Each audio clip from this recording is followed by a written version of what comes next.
আচ্ছা, এরপরে দেখো এই যে ৮ নম্বরটা, রম্বসের দুটো কর্ণের দৈর্ঘ্য ৪ সেন্টিমিটার এবং ৬ সেন্টিমিটার। রম্বসটি আঁকো। তাহলে রম্বসের দুইটা কর্ণের দৈর্ঘ্য দেয়া আছে, আর কিন্তু কিছু দেয়া নাই। আছে? রম্বসটি আঁকতে বলছে। বিশেষ নির্বাচন। তাহলে আমাদের প্রশ্নে যা আছে বলছে যে রম্বসের দুটি কর্ণের দৈর্ঘ্য 4 সেন্টিমিটার এবং 6 সেন্টিমিটার দেওয়া আছে, রম্বসটি আঁকো। আমরা সেটা লিখব যে মনে করি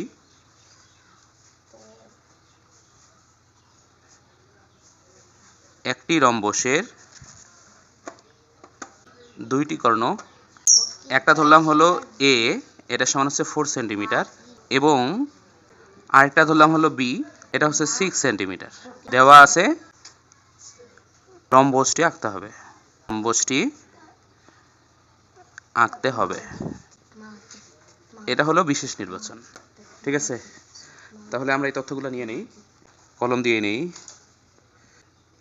একটা হলো 4 সেন্টিমিটার, একটা হচ্ছে 6 সেন্টিমিটার।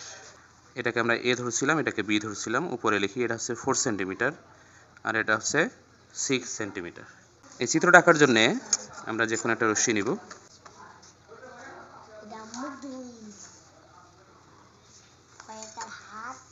যে কোনো একটা রশ্মি নিলাম হলো বিই।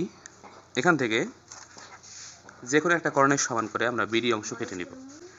তো আমরা ছোট যে কর্ণটা আছে, এই ছোট কর্ণের সমান করে আমরা বিডি অংশ কেটে নিলাম। এটা এ এর সমান করে কেটে নিছি। এবার কি করব, এই বিডি এর মধ্যবিন্দু নির্ণয় করব। এই জন্য বিডি এর অর্ধেকের বেশি ব্যাসার্ধ নিয়ে বিডি এর দুই পাশে এভাবে দুইটা করে বৃত্ত চাপাকবো।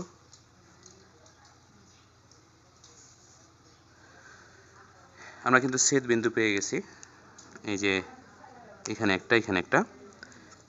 স্কেলটা সুন্দরভাবে এখানে ধরব, ধরার পরে আমরা এর মধ্যবিন্দুটা এভাবে নির্ণয় করব। তারপরে এই মধ্যবিন্দুতে একটা অবিলম্ব আঁকবো।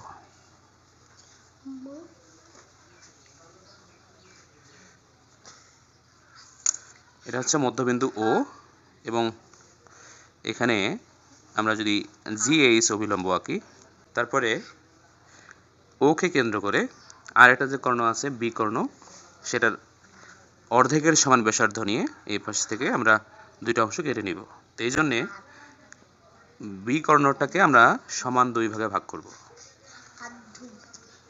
এই জন্যে অর্ধেকের বেশি ব্যাসার্ধ নিয়ে আমরা এই পাশে বৃত্ত চাপাকবো। পরে এগুলো মিশাই দিব।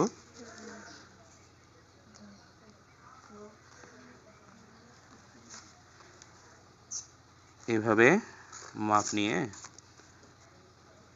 আমরা ঠিক মাঝখানে একটা দাগ দিব এইভাবে।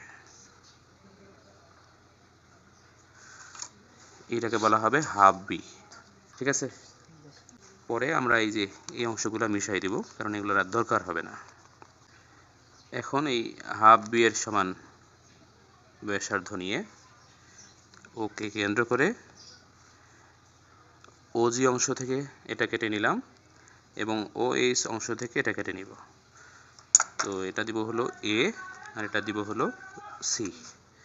এরপরে আমরা এ বি এটা যোগ করে দিব। এরপরে বি সি যোগ করব, তারপরে সিডি যোগ করে দিব। এরপরে আমরা যোগ করব এডি।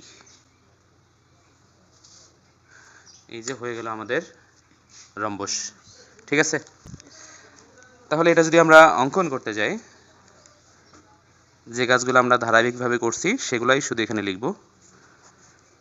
প্রথমে আমরা যে কোনো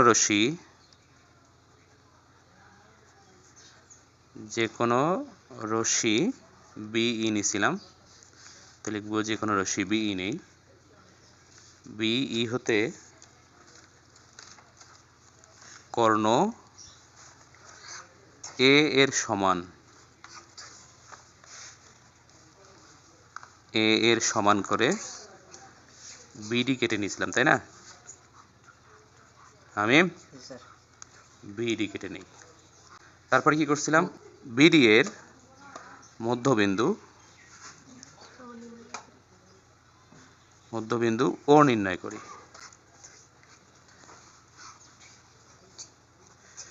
এবং ও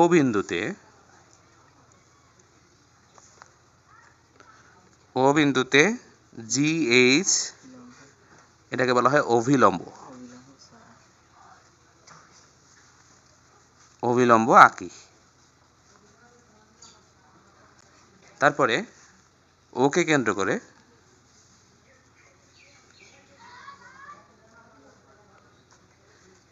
এই যে বি যে কর্ণটা আছে সেটাকে আমরা সমান দুই ভাগে ভাগ করছি, তাহলে এই অংশটাকে বলা হবে হাফ বি, তাই তো?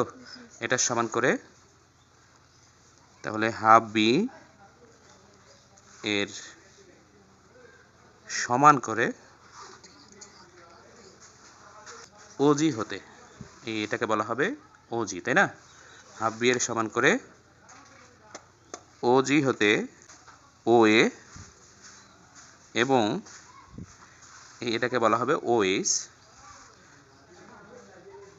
ওএইচ হতে ওসি কেটে নেই। তারপরে কি করলাম, এগুলো যোগ করে দিলাম, তাই না? তাহলে এ কমা B, B comma C, c comma D ও এ কমা ডি যোগ করি। তাহলে এ বি সি ডি ওই উদ্দিষ্ট রম্বস। ঠিক আছে?